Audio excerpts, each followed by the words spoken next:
How to fix all apps keeps stopping error in Android phone.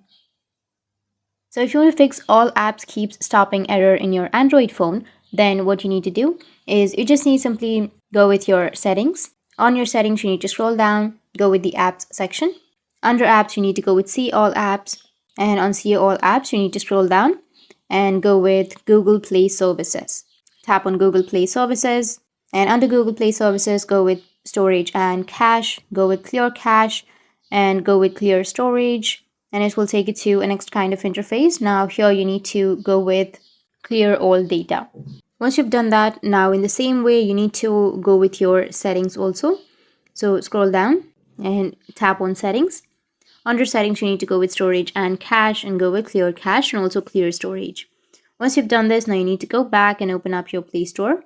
On your Play Store, go with your profile, which is on the top right, and go with manage apps and devices. And here under updates, you will have see details. So you need to tap on see details. And here, if you have any updates under your Google Play services or Google Play, then you just need simply go and update it. And after updating, your problem will be fixed. That's it. That's how you can fix all apps keeps stopping error in your Android. And if you have any questions, feel free to comment below. Thanks for watching.